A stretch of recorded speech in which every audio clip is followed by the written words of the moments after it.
दूसरे राज्यों में चुनाव प्रचार थमते ही राजधानी दिल्ली में निगम चुनावों की हलचलें भी तेज होने लगी हैं। इसी कड़ी में सीलमपुर वार्ड 42 से आम आदमी पार्टी के भावी उम्मीदवार हाजी रईस अहमद ने उर्दू अकादमी के चेयरमैन हाजी ताज मोहम्मद के साथ एक प्रेस कॉन्फ्रेंस करी। आप खुद ही सुनिए क्या बोले इस पूरी कॉन्फ्रेंस के दौरान हाजी ताज मोहम्मद और हाजी रईस अहमद।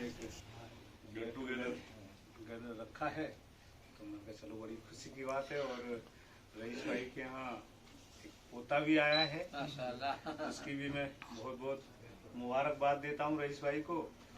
और जाहिर सी बात है कि चुनाव की सरगर्मियाँ भी तेज हैं और हम लोग अभी रात 2 बजे लगभग गोवा से आए हैं। पार्टी ने हमें जिम्मेवारी दी थी, उसी में रईस भाई और हमारे साथी फहीम भाई और हाफिज सरफनान पारवी साहब जो शायर हैं हिंदुस्तान के और बाहर के मशहूर, और आमिल साहब भी हमारे साथ, आमिल मलिक हैं, ये भी मौजूद थे। और एक और हमारे साथी उर्दू अकादमी के मेरे साथी मेंबर हैं नफीस मंसूरी साहब मौजूद थे। तो हम लोगों ने पार्टी ने जो जिम्मेवारी दी उसका काम बखूबी निभाया। और हम ऊपर वाले से ये दुआ करते हैं कि पार्टी गोवा के अंदर भी जीते और हमारी सरकार बने, क्योंकि जिस तरह से गोवा के अंदर पीछे सरकार ने जो चल रही थी उसने जो कांग्रेस की सीटें ज़्यादा थीं और बीजेपी के लोगों ने खरीद फरोख्त करके और ज़बरदस्ती वहाँ सरकार बनाई थी। वहाँ की जनता के लिए हम लोगों ने भी और सीएम साहब ने भी वहाँ काफ़ी कहा है कि ये इस तरह का यहाँ नहीं चलना चाहिए, लेकिन हमारी पार्टी ने बहुत अच्छा एक वहाँ काम किया है जो वहाँ के कैंडिडेटों से भी सर्टिफिकेट लिया है। अगर हमारी पार्टी जीतती है, हमारे कैंडिडेट जीतते हैं और हमारी सरकार बनती है, तो अगर कोई भी कैंडिडेट उसमें से गड़बड़ करता है तो उसके खिलाफ जो है कोई भी केस दायर कर सकता है।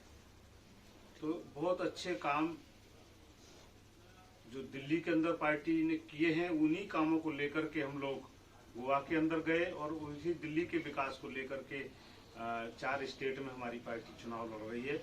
हमें बहुत अच्छा एक उसका फायदा मिल रहा है।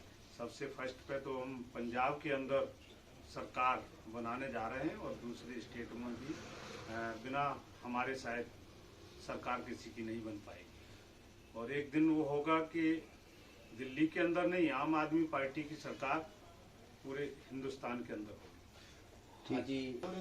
पार्टी करेगी, क्योंकि वो अख्तियार हमको नहीं है, लेकिन हम भी इनके लिए मदद करेंगे जहाँ भी हमारी ज़रूरत होगी। हम पार्टी में भी जहाँ, क्योंकि पार्टी का काम है कि पूरी दिल्ली के अंदर अच्छे कैंडिडेट चुन करके लाना, जिससे कि हमारे ज़्यादा से ज़्यादा निगम पार्षद चुन करके आए और आम आदमी पार्टी की तीनों निगम में सरकार बने।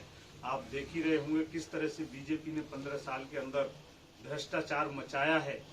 न उन पे कर्मचारियों की तनख्वाह देने के लिए पैसा रहता है और आए दिन देखते रहते हैं उनकी स्ट्राइक चलती रहती है। आए दिन वो दिल्ली सरकार पे तोहमत लगाते हैं हमें पैसा नहीं दिया, लेकिन दिल्ली सरकार ने एमसीडी का पैसा कभी भी नहीं रोका। ये तो उनके ऊपर कुछ ना काम करने का एक बहाना है, तोहमत लगाने वाली बात है। मैं समझता हूँ कि दिल्ली की जनता समझ चुकी है और इस बार उनको ऐसा करारा जवाब देगी कि ये होश में नहीं आएंगे। और इस तरह के घोटाले जाते जाते वो सोच रहे हैं कि हम आगे अब मौका मिलेगा ही नहीं। पिछली बार तो इन्होंने, उससे पुराने वाले पार्षद थे तो उन्होंने कहा इन्होंने घोटाला किया है तो इन पार्षदों को बदल दो, उनको अलग साइड में उठा करके फेंक दिया, नए ले आए। अब नए ने घोटाला किया है तो अब कौन से नए लेकर के आएंगे।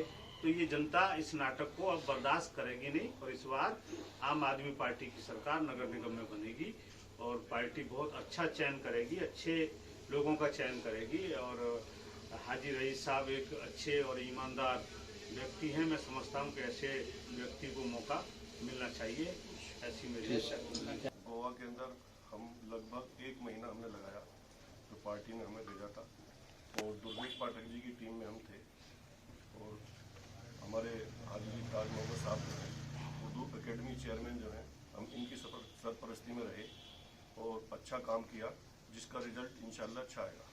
हाजी रईस जी, नगर निगम के लिए आप किस तरीके से तैयारी कर रहे हैं और अभी क्या आपकी रणनीति है? पार्टी ने हमें कहा है कि आप अपना प्रचार प्रसार शुरू कीजिए और हम इसीलिए वहाँ से गोवा से जब आए तो पार्टी ने कहा प्रचार करिए अपना। तो हमें उम्मीद है कि पार्टी हमें पूरा 100% हमें टिकट देगी और हम इंशाल्लाह इस पर पूरा खरा उतरेंगे। किन मुद्दों के साथ आप आएंगे नगर निगम के चुनावों में? मुद्दों का तो यह है कि यहाँ जो एमसीडी थी, एमसीडी ने भ्रष्टाचार इतना किया है कि हमारे यहाँ एक 2200 गज का प्लॉट है जो कि सिलम का था और उसने एमसीडी ने उस पर कब्जा कर दिया। जो 2200 गज का प्लॉट था उसने सिर्फ 1500 गज कवर करी, बाकी जगह छोड़ दी और उस पर जो है कम से कम अरबों रुपए का घोटाला है, छोटा घोटाला नहीं है। जो कि उस जो पार्टी को दी है वो कोई कंपनी है, कंपनी को उन्होंने 15 साल की लीज पे दे दी। जो जगह हमने बचा कर रखी थी, जिसमें हमने आईटीआई के लिए शुरुआत की थी विधायक साहब से, जब पहले हाजी बुरे थे उन्होंने भी इसकी प्रक्रिया शुरू की थी, लेकिन वो किसी वजह से रुक गई। उसके बाद हमने जो है इसमें फिर दोबारा उसकी आईटीआई के लिए लेटर लगवाया विधायक जी से। तो उसके दरमियान उन्होंने दिखा दिया कि ये जगह हमारी सन 88 में हमारे पास थी तो हमारी है एमसीडी ने, और इसमें कब्जा कर लिया, जो कि वो बहुत बड़ा घोटाला है। आप इसके चेक कर सकते हो पूरे कागज, जो कि हमने पहले भी 2006 में और 2000 में हमने यहाँ एक एमसीडी स्कूल जो था ये इसको बनवाया था, इसी तरीके से बारात घर बनवाया था। जो जगह लोग कब्जा कर रहे थे, एक प्लॉट था उस पर कब्जा हमने हटवाया, ये प्लॉट का हमने कब्जा हटवाया पुलिस की मदद से और अपने सिलम की मदद से, जो कि आज वो मौजूद है प्लॉट, आप जाके उसको चेक कर सकते हो।